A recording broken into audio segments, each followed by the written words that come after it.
Shalom, devosi 1 Tawarik pasal yang ke-13.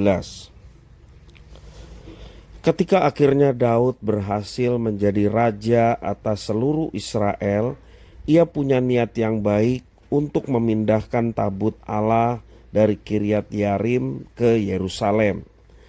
Tabut Allah itu dinaikkan ke atas kereta yang ditarik oleh lembu, yang diantarkan oleh Uza dan Ahio. Ayat yang 7 menjelaskan demikian. Tak disangka lembu-lembu itu tergelincir sehingga Uza memegang tabut Allah supaya tidak terjatuh. Apa yang terjadi? Seketika itu juga Tuhan Allah menghukum mati Uza. Ayat 9 sampai 10. Karena peristiwa itu, Daud menjadi takut dan akhirnya tabut Allah tidak dibawa ke Yerusalem, melainkan ditempatkan di rumah Obed Edom. Ayat yang ke-12 sampai yang ke-13. Tabut Allah merupakan sebuah peti yang terbuat dari kayu penaga atau akasia yang dilapisi emas murni di sisi luar dan dalamnya.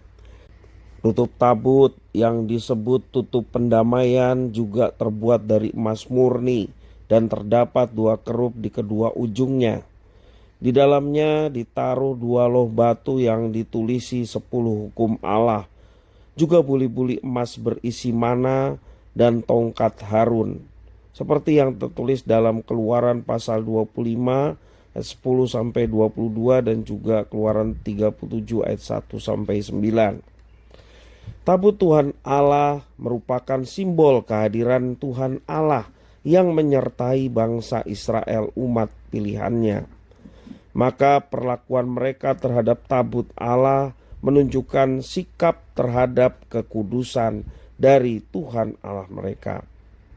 Tuhan Allah sudah menetapkan bahwa tabut itu harus diangkat oleh orang Lewi yang sudah menguduskan diri dan tidak boleh didekati atau disentuh. Dalam Bilangan pasal 4 ayat yang ke-15 dan juga Ulangan pasal 10 ayat yang 8 menjelaskan demikian. Dari sini kita bisa mengerti bahwa proses pemindahan tabut Allah tidak dilakukan sesuai dengan ketetapan Allah, dan itulah yang menimbulkan murka dari Tuhan Allah. Dalam kehidupan kita sebagai orang Kristen pada saat ini, tidak ada lagi tabut Tuhan Allah yang diberikan kepada kita, karena kehadirannya telah nyata melalui Kristus yang telah menebus dan menguduskan kita. Akan tetapi bukan berarti kita bisa hidup sesuka hati kita.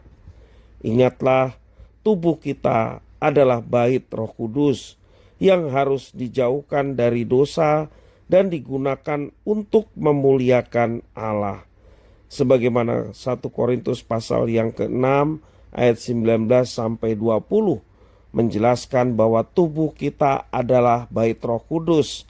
Tubuh kita sudah dibeli oleh Kristus dan harganya lunas dibayar, sehingga Tuhan ingin tubuh kita gunakan untuk memuliakan Tuhan.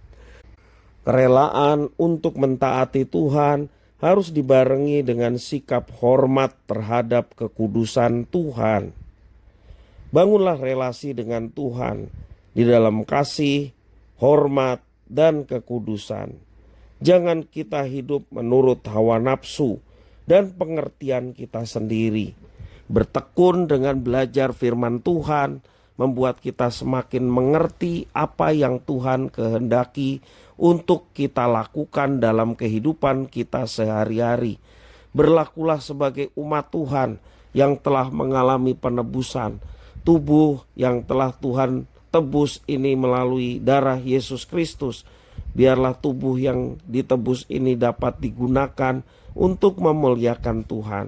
Dan memuliakan Tuhan yang dinyatakan dengan cara kita dengan tekun melayani Tuhan sesuai dengan tanggung jawab yang dipercayakan.